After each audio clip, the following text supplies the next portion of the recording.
ভারতবর্ষে এত সাধু মহান যারা আছেন তাদের মতবাদ, তাদের আদর্শ এইভাবে যদি সবার কাছে পৌঁছিয়ে দিত, তবে মনে হয় বিবাদ বিচ্ছেদ থাকতো না। কেন বিবাদ বিচ্ছেদ থাকছে? মানুষ কেন এক হতে পারছে না, এক জাতি হতে পারছে না, এক নীতি হতে পারছে না? বিবাদ বিচ্ছেদ কেন? এত হাজার বছরের ধর্ম, এত হাজার বছরের তত্ত্ব আদর্শে, এত আশ্রম, এত মঠ, এত মন্দির, এত মসজিদ, এত গির্জা, কিছুতেই তো দেশকে এক করতে পারছে না। ভুলটা কোথায়? ভুলটা কি জনগণের, না যারা আদর্শে, যাদের আদর্শে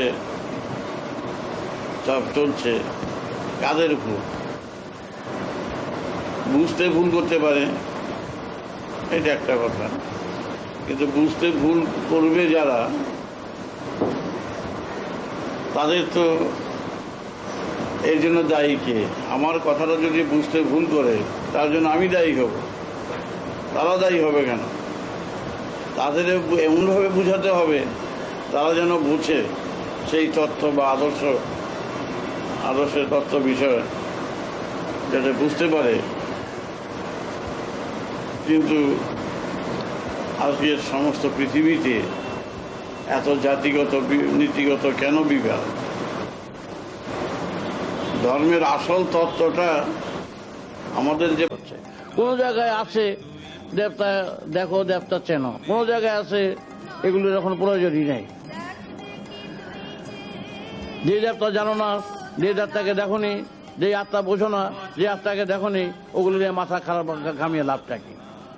এক স্কুলে যেমন আছে, আরেক জায়গায় আছে এই খোল, করতাল, কাশি, ঘন্টা, এইগুলো সবগুলো এগুলো জলে ফেলে দিতে পারে একদিন।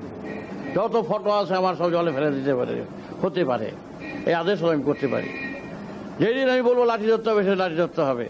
এক এক স্কুলের এক এক শিক্ষা এক এক পাতায় আছে, সেইগুলো গোলমাল করে ফেলছে, যেটা শেষের কথায় আগে এই না জোড়া দিচ্ছে, তাতে গোলমাল হয়ে যাচ্ছে।